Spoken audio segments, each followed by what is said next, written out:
द्वितीय सामुएल पुस्तक 6 अध्याय प्रथम 2 पद आमे समस्ते पठन करिबा। आपण आपण बाइबल खोलंतु, आसंतु आम्भे माने वाक्य पठन करिबा। अनंतर दाऊद पुनर्बार इस्राएलर 30,000 बछा लोक समस्तंकु संग्रह कले। आउ दाऊद ओ तांकर संगी लोक समस्ते उठी सेही नामरे ख्यात अर्थात किरुबगण मध्यरे उपविष्ट सैन्याधिपति सदाप्रभुंक नामरे ख्यात परमेश्वरंक सिंदूक बालीजिहुदा ठारू आनिबाकू गले। परमेश्वरंक सिंदूक बालीजिहुदा ठारू आनिबाकू गले। राइट, दाऊद राजा रूपरे सिंहासन रे बसी अछंती। एहीपरि दाऊद राजा भावरे सिंहासन रे बसिबा पई केते वर्ष अपेक्षा करिबाकू पड़िथिला कहंतु? कहिबे कि आपण दाऊद सिंहासन रे बसिबा निमंते 20 वर्ष तांकू अपेक्षा करिबाकू पड़िथिला। आजि केही अछंती कि अपेक्षा करिबा लोक माने कोन पाई अपेक्षा करूछंती? आपण जहा पाई कि अपेक्षा करूछंती, तमे अपेक्षा करिथिबा विषय को प्रभुंकर निरूपित समय रे श्रेष्ठकर उत्तर देबा पई से सामर्थ्य ईश्वर बोली प्रभुंक नाम रे न भूलंतु बोली मु अनुरोध करूअछि आपणंकु। काहेकि माने ताहांकु विश्वास करिबा लोक मानंकु जो माने तांको ऊपर निर्भर रखंती से मानंकु भरोसा विहीन करिबा प्रभु बिल्कुल नहांती। दाऊदंकु सदा प्रभु मेषपालक थिबा समय तांकु महान करिबा पई तांकु राजा भाबरे रखिबा पई ईश्वर अभिषेक करिथिले। ईश्वर अभिषेक करिथिला बेले मध्ये दाऊद शीघ्र राजा होई पारि नथिला। कारण कोन माने प्रतिबंधक शयतान ओ शयतानर मनुष्य माने केते जे प्रतिबंधक आनिथिले, केते जे विपद आनिथिले, केते जे प्रमाद आनिथिले। ठीक सेही परि तुम जीवन रे मध्ये आत्मिक भावरे यात्रा करिबा बेले, प्रभुंक उपरे निर्भर करी बंचिबा बेले, प्रभुंकर साहाय्य लोडी तमे आगकू बढ़ुथिबा समय रे प्रतिबंधक आसीबो, प्रतिबाधा आसीबो, प्रमाद आसीबो। किंतु दया करी सुनंतु, तुमको प्रतिबंधक प्रतिबाधा प्रमाद आणुथिबा सेही लोकमानंकर अपेक्षा जे तुम अंतर रे बास करंती से बहु बलवान और शक्तिशाली अटंती। एही वास्तव भूलंतु नाही बोली अनुरोध करे। गोटिए विषय कहिबि कि ईश्वर तुम पक्षरे न थाई समग्र जगत तुम सपक्षरे थिला बेले मध्य तमे हारि जिवो। समग्र जगत तुम विरुद्धरे रहिले मध्य प्रभु जदि तुम सपक्षरे अछंती माने तमे निश्चिंत जय प्राप्त करिबो। कोन किछि हेले बुझी पारिले कि आज्ञा? समग्र जगत तुम पक्षरे रही ईश्वर तुम विपक्षरे थिले तमे कोन जय पाइबो कि? जय पाइबार चांस नाही। समग्र जगत तुम सपक्षरे रही प्रभु तुम विपक्षरे रहिले तमे हारि जिवो। समग्र जगत तुम विपक्षरे रहिले मध्य जदि प्रभु तुम संगरे अछंती तबे निश्चिंत भावरे जय प्राप्त करिबो। आपण ओमो पक्षरे रहुथिबा सदा प्रभु बहुत शक्तिशाली अटंती। एही वास्तव केबे भूलंतु नाही बंधु। चाकरी करिबा स्थान रे होई पारे, काम करिबा स्थान रे होई पारे, सेवा कार्य करिबा स्थान रे होई पारे, तुम विरुद्धरे उठिबा लोके तुमठारु शक्तियुक्त अटंती, तुमठारु प्रसिद्ध अटंती, तुमठारु पदवी और उन्नत स्थिति रे रहिबा लोके और धन संपद रहिबा लोके रही थाई पारंती, बलवान होई थाई पारंती। सेमानक आगरे तमे ठिया होई न पार। किंतु सुन, जदि ईश्वर तुम सपक्षरे अछंती, बाइबल शिक्षा दिए जेतेबेले सदा प्रभु तुम सपक्षरे रुहंती, किए तुम्हर शत्रु हेबे कुहंतु? किए ठिया हेई पारिबे? एही वास्तव भूलंतु नाही। दाऊद राजा भावरे अभिषिक्त हेला। एपरि से अभिषिक्त हेला परे से करिथिबा सर्वप्रथम काम कोन जानो कि? से करिथिबा सर्वप्रथम काम कोन जानते कि आज्ञा? आमे द्वितीय सामुएल 6 अध्यायरु एबे आमे पठन कलु नुह कि? एही 6 अध्याय रे लेखा जाइथिबा विषय अपेक्षा प्रथम वंशावली पुस्तक रे 13 अध्याय रे आहुरी वर्णना करी लेखा जाई अछि। दया करी सुनंतु, सामुएल पुस्तक इस्राएल लोकमानंकर इतिहास विषय रे लेखा जाइथिबा पुस्तक अटे। किंतु वंशावली पुस्तक रे मात्र ईश्वरंक गोटिए उन्नतकर योजना मान प्रभुंकर जड़े सेवक होइथिबा व्यक्तिंक सेवा कार्य विषय रे प्रथम वंशावली और द्वितीय वंशावली पुस्तक रे लेखा जाई अछि। सेथिपाई आपणंकु सामुएल पुस्तक रे देखा जाइथिबा अंश गुड़िक वंशावली पुस्तक रे मध्य देखिबे। किंतु वंशावली पुस्तक रे आपण देखिबा बेले जड़े सेवक तांको सेवा कार्य को देखि तांकु वर्णना करा जाइथिबा विषय रे आम्हे माने देखिबाकू पारु। एथिपाई ଗୋଟିଏ ଥର ବଂଶାବଳୀ ପୁସ୍ତକ 12 ଅଧ୍ୟାୟ 24 ପଦ ପଢ଼ିବା। ଜିହୁଦା ସନ୍ତାନଗଣ ମଧ୍ୟରୁ ଢାଲ ଓ ବର୍ଚ୍ଛାଧାରୀ ଯୁଦ୍ଧାର୍ଥେ ସସଜ୍ଜ 6800 ଜଣ। ଏମାନେ ସମସ୍ତେ ଦାଉଦଙ୍କ ନିକଟକୁ ଆସିବା ବିଷୟ ଦେଖୁ 23 ପଦରେ। ଆସନ୍ତୁ ଆମ୍ଭେମାନେ ପଠନ କରିବା।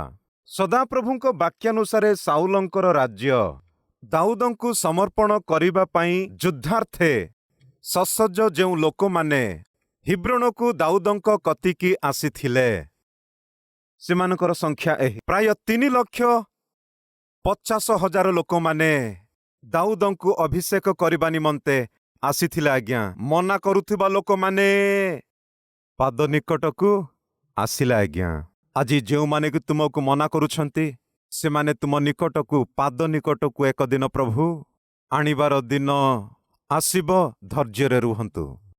ବର୍ତ୍ତମାନ 3,50,000 ଲୋକମାନେ ଆସି ଦାଉଦଙ୍କୁ ଅଭିଷେକ କଲା ପରେ ଏବେ ଦାଉଦ ସିଂହାସନ ଉପରେ ରାଜା ଭାବେ ବସିଛନ୍ତି। ଜଣେ ବ୍ୟକ୍ତିଙ୍କର ବ୍ୟକ୍ତିତ୍ୱକୁ ଜାଣିବା ପାଇଁ ଚାହିଁଲେ ତାକୁ ଟଙ୍କା ଦେଇ ଦେଖନ୍ତୁ। କ'ଣ ଦେଇ ଦେଖିବା? ଜଣେ ବ୍ୟକ୍ତିଙ୍କର ପ୍ରକୃତ ବୁଦ୍ଧି ଜାଣିବାକୁ ଚାହିଁଲେ ସେ ଟଙ୍କା ପାଇଲେ ଯଥେଷ୍ଟ, ତାଠାରେ ଥିବା ସବୁ ଖରାପ ବାହାରକୁ ଆସିଯିବ। ଏ ବିଷୟ ଜାଣିଛନ୍ତି କି? ଟଙ୍କା ଥିଲାବେଳେ ମଧ୍ୟ ତାର ଜୀବନକୁ ନଷ୍ଟ ନ କରିବା ବ୍ୟକ୍ତି ହିଁ ପ୍ରକୃତ ବାସ୍ତବର ବ୍ୟକ୍ତିତ୍ୱ ଥିବା ବ୍ୟକ୍ତି। ଦାଉଦ ବର୍ତ୍ତମାନ ସମଗ୍ର ଦେଶକୁ ରାଜତ୍ୱ କରିବା ପାଇଁ ସିଂହାସନରେ ବସିଅଛନ୍ତି। ବର୍ତ୍ତମାନ ତାକୁ କିଛି ଅଭାବ ନାହିଁ। ଅଭାବ ନଥିବା, ସମୃଦ୍ଧି ପ୍ରାପ୍ତ କରିଥିବା, ଶ୍ରେଷ୍ଠକର ସ୍ଥାନକୁ ପହଞ୍ଚିଥିବା ଦାଉଦଙ୍କର ମନରେ ଆସିଥିବା ସର୍ବପ୍ରଥମ ଆଲୋଚନା ଆପଣ କ'ଣ ଜାଣନ୍ତି କି? ପ୍ରଶ୍ନ, ଆପଣ ଚାକିରି ପାଇଲେ କ'ଣ କରିବେ କୁହନ୍ତୁ? ଚାକିରି ଆସୁ ଆଜ୍ଞା, ତାପରେ ଦେଖିବ। ନୁହଁ କି ଆଜ୍ଞା? ଆପଣ ପ୍ରମୋସନ ପାଇଲେ କ'ଣ କରିବେ? ତୁମ ବ୍ୟବସାୟରେ ଲାଭ ଆସିଲେ କ'ଣ କରିବେ? ତମେ ଭାବୁଥିବା କାମ ସଫଳ ହେଲେ କ'ଣ କରିବ? ଗୋଟିଏ ଥର ଆଲୋଚନା କରନ୍ତୁ। ମୋତେ ଯଦି ଚାକିରି ଆସିଲା ମାନେ ମୋର ପ୍ରଥମ ଦରମାରେ ଫାଷ୍ଟ ମୁଁ କ'ଣ କରିବି? ମାନେ କେବେଠାରୁ କିଣିବି ବୋଲି ଭାବୁଅଛି। କ'ଣ ବୋଲି? ବାଇକ୍ କିଣିବା ପାଇଁ ବୋଲି। କେବେଠାରୁ ଭାବୁଅଛି କ'ଣ ବୋଲି? ଭଲ ସେଲଫୋନ କିଣିବା ପାଇଁ ବୋଲି। ତାମାନେ ତୁମ ହାତକୁ ଯେତେବେଳେ ଟଙ୍କା ଆସିଯାଏ ସର୍ବପ୍ରଥମେ ତୁମକୁ ବହୁତ ପସନ୍ଦର କାର୍ଯ୍ୟ କରିବେ, ନୁହଁ କି? ସେତିକି ତ? ଏବେ ଦାଉଦଙ୍କୁ କିଛି ଅଭାବ ନାହିଁ। ସେ ଦେଶର ରାଜା ଅଟନ୍ତି। ସମସ୍ତ ଆଶୀର୍ବାଦ ଅନୁଭବ କରିବା ସ୍ଥାନକୁ ଆସିବା ବେଳେ ସର୍ବପ୍ରଥମେ କ'ଣ କରିବେ? ସେଦିନ କ'ଣ ସେ ଆଶା କରିଥିଲେ ଜାଣ କି? ଈଶ୍ୱରଙ୍କର ଉପସ୍ଥିତି ମୋ ସହିତ ରହିବା ଦରକାର। ଏହା ଆଜ୍ଞା ସେ ଚାହିଁଥିଲା। କ'ଣ ଚାହିଁଥିଲା? ସଦାପ୍ରଭୁଙ୍କ ଉପସ୍ଥିତି ମୋ ସହିତ ସର୍ବଦା ରହିବା ଦରକାର। 38 ପଦ ମୁଁ ପଢ଼ୁଅଛି। ଯୁଦ୍ଧ ସଜାଇବାକୁ ସମର୍ଥ ଏହି ସକଳ ଯୋଦ୍ଧା ସମ୍ପୂର୍ଣ୍ଣ ଅନ୍ତଃକରଣ ସହିତ ଦାଉଦଙ୍କୁ ସମଗ୍ର ଇସ୍ରାଏଲ ଉପରେ ରାଜା କରିବା ପାଇଁ ହିବ୍ରୋନକୁ ଆସିଲେ। ରାଇଟ୍, ଏବେ ରାଜା ଭାବରେ ଅଭିଷିକ୍ତ ହେଲା ପରେ ଏହି ବିଷୟ ଲେଖାଯାଇଅଛି 13 ଅଧ୍ୟାୟରେ। ଏଥିଉତ୍ତାରେ ଦାଉଦ ସହସ୍ରପତିମାନଙ୍କର, ଶତପତିମାନଙ୍କର ଓ ସମସ୍ତ ଅଧ୍ୟକ୍ଷଙ୍କ ସହିତ ମନ୍ତ୍ରଣା କଲେ। ଆଉ ଦାଉଦ ଇସ୍ରାଏଲର ସମଗ୍ର ସମାଜକୁ କହିଲେ, ଯେବେ ତୁମ୍ଭମାନଙ୍କୁ ଉତ୍ତମ ଦେଖାଯାଏ ଓ ଯେବେ ତାହା ସଦାପ୍ରଭୁ ଆମ୍ଭମାନଙ୍କ ପରମେଶ୍ୱରଙ୍କ ଆଡୁ ହୁଏ, ତେବେ ଇସ୍ରାଏଲର ସମୁଦାୟ ପ୍ରଦେଶରେ ଆମ୍ଭମାନଙ୍କ ଅବଶିଷ୍ଟ ଭ୍ରାତୃଗଣ ଓ ସେମାନଙ୍କ ସଙ୍ଗେ ଆପଣା ଆପଣା ତଳଭୂମି ବିଶିଷ୍ଟ ନଗରରେ ବାସକାରୀ ଯାଜକମାନେ ଓ ଲେବୀୟମାନେ ଯେପରି ଆମ୍ଭମାନଙ୍କ ନିକଟରେ ଏକତ୍ରିତ ହୁଅନ୍ତି, ଏ ନିମନ୍ତେ ଆସ, ଆମ୍ଭେମାନେ ସର୍ବତ୍ର ସେମାନଙ୍କ ନିକଟକୁ ଲୋକ ପଠାଉ। ସମସ୍ତେ ଆସିବାକୁ ହେବ। କ'ଣ ବୋଲି କହୁଛନ୍ତି? ସମସ୍ତେ ଆସିବାକୁ ହେବ। ସମସ୍ତେ ଏକତ୍ର ମିଶି ପ୍ରଭୁଙ୍କର ସେବା କରିବା। ସହସ୍ରପତିମାନଙ୍କୁ ଡାକିଲେ, ଶତପତିମାନଙ୍କୁ ସେ ଡାକିଲେ ଓ ଅଧ୍ୟକ୍ଷମାନଙ୍କୁ ମଧ୍ୟ ଡାକିଲେ। ଇସ୍ରାଏଲର ସମଗ୍ର ସମାଜକୁ ଦାଉଦ ଏପରି କହୁଅଛନ୍ତି, କ'ଣ? ଯେବେ ତାହା ସଦାପ୍ରଭୁ ଆମମାନଙ୍କ ପରମେଶ୍ୱରଙ୍କ ଆଡୁ ହୁଏ, ତେବେ ଇସ୍ରାଏଲର ସମୁଦାୟ ପ୍ରଦେଶରେ ଆମମାନଙ୍କ ଅବଶିଷ୍ଟ ଭ୍ରାତୃଗଣ ଓ ସେମାନଙ୍କ ସଙ୍ଗେ ଆପଣା ଆପଣା ତଳଭୂମି ବିଶିଷ୍ଟ ନଗରରେ ଥିବା ସମସ୍ତଙ୍କୁ ଜଣାଅ। କ'ଣ ତାହା ମାନେ ଆମେ ସମସ୍ତେ ସମବେତ ହେବା ଦରକାର? କ'ଣ ପାଇଁ ମାନେ ସେ କହିଲେ 3 ପଦରେ? ପୁଣି ଆମ୍ଭମାନଙ୍କ ପରମେଶ୍ୱରଙ୍କ ସିନ୍ଦୁକ पुनर्बार आम्भମାନଙ୍କ निकटକୁ आणु एथिपाई आस। ईश्वरଙ୍କ नियम सिंधुक आम्भମାନଙ୍କ निकटକୁ आनिबा।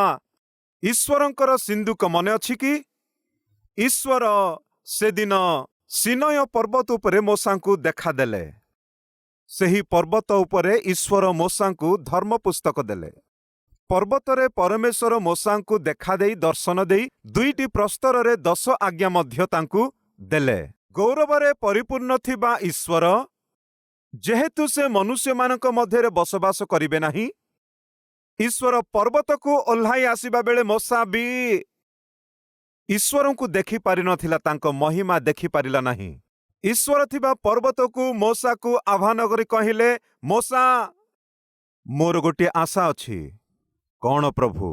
आम्भे मध्य तुमମାନଙ୍କ ମଧ୍ୟକୁ आसी बास करिबार इच्छा अछि। प्रभु कौन कहउछंती? मु आसी तुमମାନଙ୍କ ମଧ୍ୟରେ बास करिबाकु इच्छा करूअछि।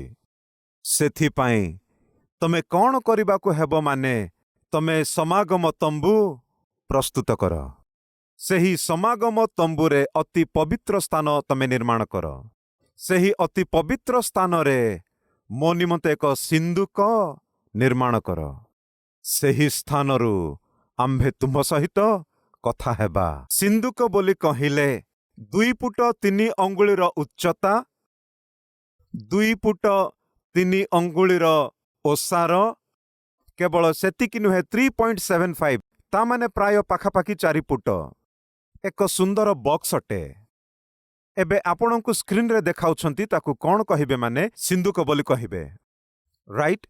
एही सिंधुक उपरे 2 गोटी दूत मानकर छवि अछि। सेही सिंधुक उपरे एक सुंदर प्लेट आपण माने देखिबाकू पारुछंती, ताकू दयार पीठ बोली कहिबे।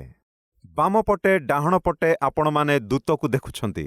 ए सबु आपणକୁ देखेले देखंतु, एहा सिंधुक अटे। एहा अति पवित्र स्थान। एहा समागम तंबुरे थिबा एक पवित्र स्थान अटे। एही पवित्र स्थानरु एबे अति पवित्र स्थान को जाउथिबा एई देखंतु आपण माने ईश्वरंकर सानिध्य महिमारे पूर्ण थिबा सिंधुक अटे। सेठारे ईश्वर रुहंती। एई देख सेही सिंधुक ईश्वरंकर उपस्थिति र सादृश्य अटे। सेही सिंधुक उपरे ईश्वर गौरव भावरे बसी अछंती। से महिमा आमे देखिलु नुह कि ताहा ईश्वरंकर महिमा को सादृश्य। एही सिंधुकरे कौन रखा जाय अछि माने ईश्वर मोसाଙ୍କୁ देइथिबा 2 गोटी प्रस्तରରେ थिबा 10 आज्ञा। केवल सेतिक नुहे, प्रांतରରେ इस्राएल लोकमानଙ୍କୁ प्रभु सेमानଙ୍କୁ प्रतिपोषण करिथिबा बा प्रभु देइथिबा मान्ना, ताहा से वीडियोरे आपणମାନଙ୍କୁ देखा जाउ नाही। मात्र 3 गोटी वस्तु सेठारे रखा जाय अछि। एब्री निकटकु पत्र 9 अध्यायर 4, 5, 6 एही अंशरे आपण माने देखिबाकू पारिबे। सेठारे सुवर्णर धूपवेदी और चतुष्पर्शी सुवर्ण मंडित नियम सिंधुक थिला। सेही नियम सिंधुकरे मान्ना रखा जाइथिबा गोटे सुवर्णर पात्र, हारुणଙ୍କ मंजरित जष्टि और नियमर 2 प्रस्तर फलक थिला। आउ ताहा उपरे पापा छादनकु छाया करुथिबा ईश्वरଙ୍କ गौरव सूचक 2टी किरुब थिले। सेही सबु विषय एबे आम्भे माने सविशेष कही न पारू।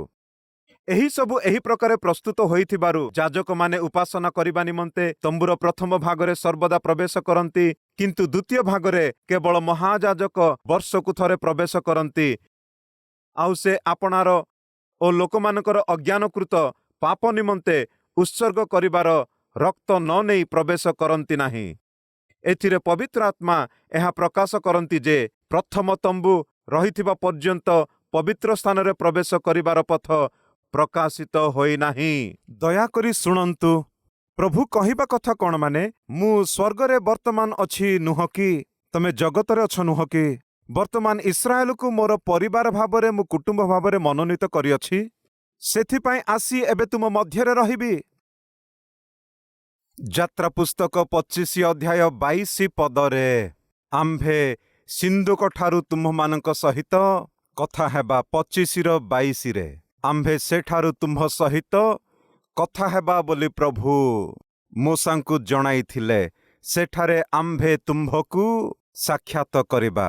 पापा छादन स्थानरू ताहा ईश्वरंकर उपस्थिति, सेठारे आमे तुम सहित साक्षात करिबा। दयाकरी शुणंतु हे मंडली, प्रभु कौन चाहती आपण जानती कि तांको प्रजा जे आम्भे माने आम्भमानक सहित बास करिबा पई आशा कले। आशा करी प्रभु कौन कले? समस्त लोकंकु तांको उपस्थिति जणाइबा निमंते सिंधुक ओ समागम तंबू निर्माण कर बोली कहिले। सेथिरे सिंधुक निर्माण कर बोली कहिले। सेही सिंधुक ईश्वरक उपस्थितिर सदृश अटे।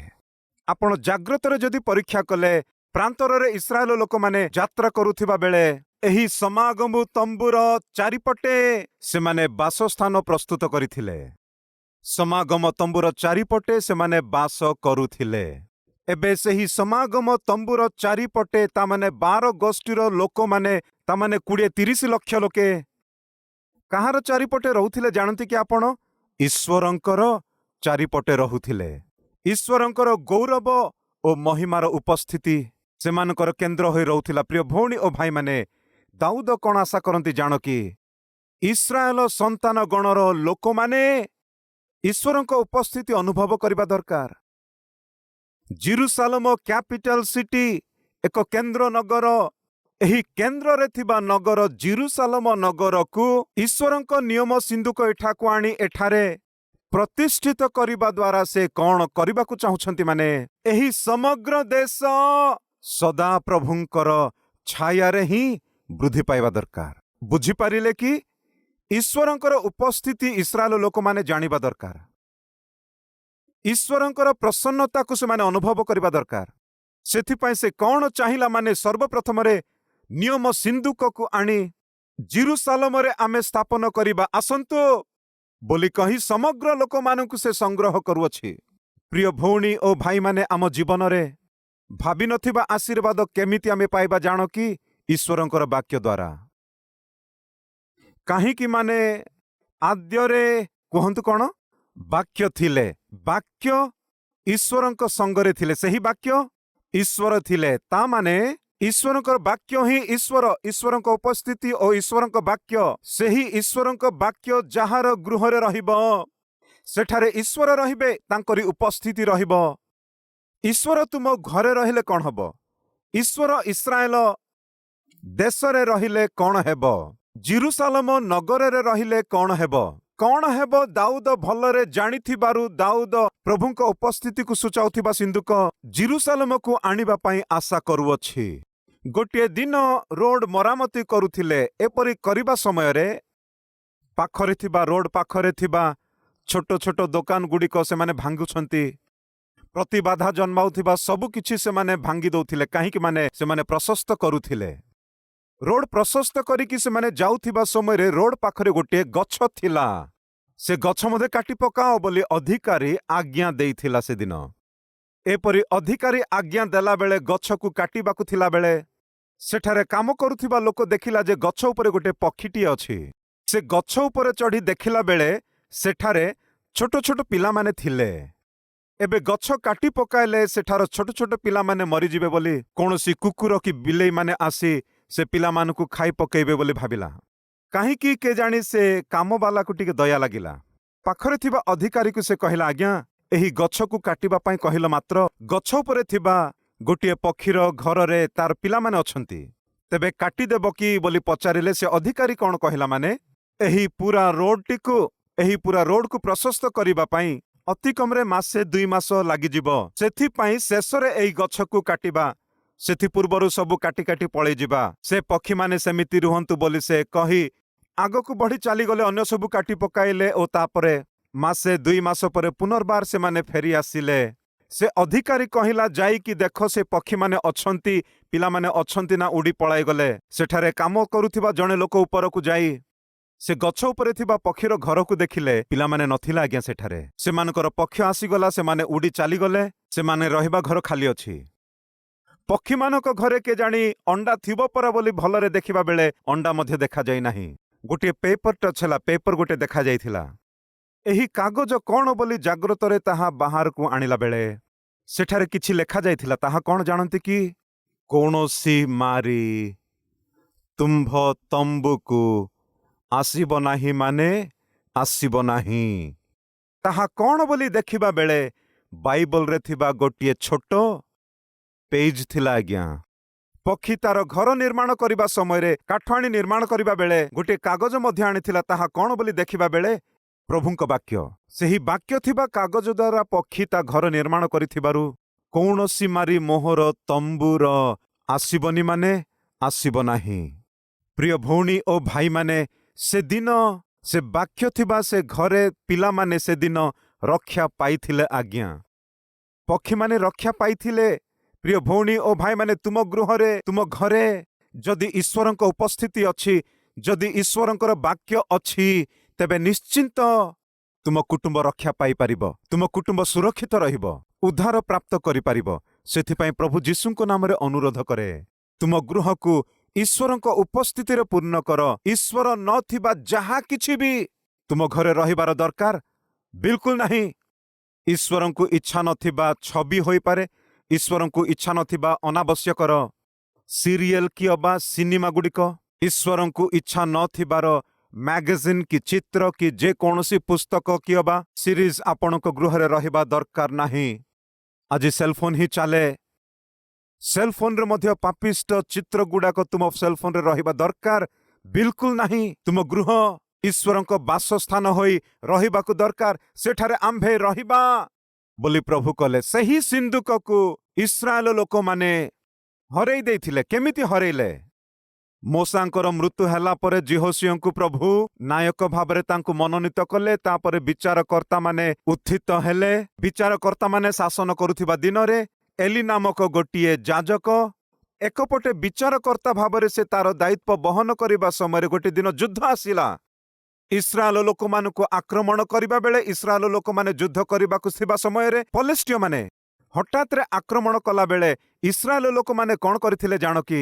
ଈଶ୍ୱରଙ୍କ ଉପସ୍ଥିତିକୁ ସୂଚାଉଥିବା ସିନ୍ଦୁକଟିକୁ ଯୁଦ୍ଧ ସ୍ଥାନକୁ ନେଇ ଯାଇଥିଲେ। ଦୟାକରି ଶୁଣନ୍ତୁ, ସେଦିନ ମାନଙ୍କରେ ସେଠାକାର ଲୋକମାନେ ବହୁତ ପାପପୂର୍ଣ୍ଣ ଜୀବନଯାପନ କରୁଥିଲେ। ବିଶେଷ କରି ଏଲିଙ୍କର ସନ୍ତାନମାନେ ଯାଜକ ଭାବରେ ଥିଲେ, ମାତ୍ର ସେବା କରୁଥିବା ସମୟରେ ମଧ୍ୟ ସେମାନେ ବ୍ୟଭିଚାର କାର୍ଯ୍ୟକଳାପ ଗୁଡ଼ିକ କରୁଥିଲେ। ସେଠାକୁ ସେବା କରିବାକୁ ଆସୁଥିବା ସ୍ତ୍ରୀମାନଙ୍କ ସହିତ ମାୟା କଥା ଗୁଡ଼ିକ କହି ସେମାନଙ୍କୁ ବଶରେ ନେଇ ସେବା କରିବା ନିମନ୍ତେ ଆସୁଥିବା ସ୍ତ୍ରୀମାନଙ୍କ ସହିତ ଏମାନେ ବ୍ୟଭିଚାର କାର୍ଯ୍ୟକଳାପ କରି ଏପରି ଦୁଃସ୍ଥିତି ସେଦିନ ଘେରିଥିଲା। ଟିକେ ବୁଝିବା ପାଇଁ ଚେଷ୍ଟା କରନ୍ତୁ। ସେବକ ଲୋକମାନଙ୍କର ମାର୍ଗଦର୍ଶକ ଭାବରେ ରହିବାକୁ ଥିବା ସେବକ ଯଦି ବ୍ୟଭିଚାର କାର୍ଯ୍ୟ କଲେ, ସେଦିନ ଲୋକମାନଙ୍କର ପରିସ୍ଥିତି କିପରି ରହିଲା? ସେ ପ୍ରକାରର ମୂର୍ଖ ଓ ଦୁଷ୍ଟ ସ୍ଥିତିରେ ଥିବା ଦିନମାନଙ୍କରେ ଏହି ଦେଶ ଉପରକୁ ପଲେଷ୍ଟିୟମାନେ ଆକ୍ରମଣ କରିବାକୁ ଆସିଲା ବେଳେ ଏମାନେ କ'ଣ ଭାବୁଥିଲେ? ମାନେ ଆମ ଜୀବନରେ ଈଶ୍ୱର ନଥିଲେ ବି, ଆମ ଜୀବନରେ ପବିତ୍ରତା ନଥିଲେ ବି, ଈଶ୍ୱରଙ୍କ ସିନ୍ଦୁକ ଯଦି ଯୁଦ୍ଧ କ୍ଷେତ୍ରକୁ ନେଲୁ ମାନେ, ତାଙ୍କ ଉପସ୍ଥିତି ଯଦି ଆମେ ନେଲୁ ମାନେ ଈଶ୍ୱର ଆମକୁ ରକ୍ଷା କରିବେ ବୋଲି ସେମାନେ ସିନ୍ଦୁକ ଯୁଦ୍ଧ କ୍ଷେତ୍ରକୁ ସେଦିନ ନେଇଥିଲେ। ଆମ ମଧ୍ୟରେ କେତେକ ଲୋକ ଏପରି ରୁହନ୍ତି। ତମେ ଜଣେ ମଦୁଆ ବେଧୁଆ ଭାବରେ ବଞ୍ଚିଥାଅ, ମାତ୍ର ଶୋଇବା ସମୟରେ ଆପଣ କ'ଣ ରଖିଥାଉ ତକିଆ ତଳେ? ନୁହଁ କି? ଅଛନ୍ତି କି ସେ ପ୍ରକାର ଲୋକମାନେ? ତକିଆ ତଳେ ମାତ୍ର ବାଇବଲ ରଖୁଥାନ୍ତି। ମଦୁଆ ଜଣେ ବେଧୁଆ ଅଟେ, କିନ୍ତୁ ଯୀଶୁଙ୍କର ଛବି ଥିଲେ ସେ ଛବିକୁ ନମସ୍କାର କରିଯାଏ।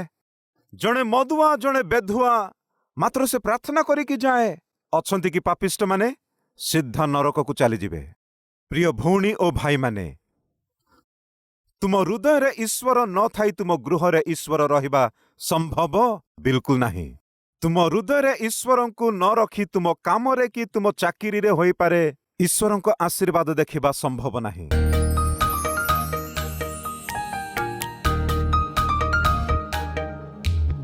ହେ ମହାପବିତ୍ର ପ୍ରେମମୟ ପିତା, ତୁମ ପବିତ୍ର ଉପସ୍ଥିତିରେ ତୁମରି ଶ୍ରେଷ୍ଠ ସନ୍ଦେଶ ଦ୍ୱାରା ଆମମାନଙ୍କ ସହିତ କଥା ହେଇଥିବାରୁ ତୁମର ଧନ୍ୟବାଦ କରୁଅଛୁ। ଜଣେ ମଣିଷର ବୁଦ୍ଧି ଜାଣିବାକୁ ହେଲେ ତା ହାତରେ ଟଙ୍କା ଥିଲେ ଯଥେଷ୍ଟ। ଧାର୍ମିକ କି ନହେଲେ ଅଧାର୍ମିକ ଅଟେ ଜଣାପଡ଼ିବ। ଦାଉଦ ରାଜା ଭାବରେ ଅଭିଷିକ୍ତ ହେଲା ପରେ ଆତ୍ମିକ ବୋଲି ଜଣାପଡ଼ିଥିଲା। ଆତ୍ମିକ ଭାବେ ହେ ପିତା ଦାଉଦ ଜଣାପଡ଼ିଥିଲା। ପ୍ରଭୁ ତୁମକୁ ଚାହିଁଥିଲା, ତୁମ ଉପସ୍ଥିତି ଚାହିଁଥିଲା। ଆମ୍ଭେମାନେ ଆଶୀର୍ବାଦ ପାଇଲା ବେଳେ, ଆମେ ଉନ୍ନତ ହେଲା ବେଳେ, ଆମେ ବୃଦ୍ଧିପ୍ରାପ୍ତ କଲା ବେଳେ, ଆମେ ଜଗତ କି ଜଗତର ପାପ ଯେପରି ନ ଚାହିଁବୁ, ବଦଳେ ତୁମକୁ ଚାହିଁବୁ, ତୁମ ନିକଟକୁ ଆମେ ପହଞ୍ଚିବୁ। ଏପରି ସାହାଯ୍ୟ କର। ଯେଉଁମାନେ ଆବଶ୍ୟକ ନେଇ ତୁମ ନିକଟକୁ ଆସି ଅଛନ୍ତି ସେମାନଙ୍କୁ ସାହାଯ୍ୟ କର ବାପା। ପ୍ରତ୍ୟେକଙ୍କୁ ଦର୍ଶନ ଦେଇ प्रत्येकଙ୍କ ଜୀବନରେ ବାପା ସେମାନଙ୍କ ଜୀବନରେ ଅଦ୍ଭୁତ କାର୍ଯ୍ୟ କର ବୋଲି ଯୀଶୁଙ୍କ ନାମରେ ପ୍ରାର୍ଥନା କରୁଅଛୁ ପିତା। ଆମେନ୍।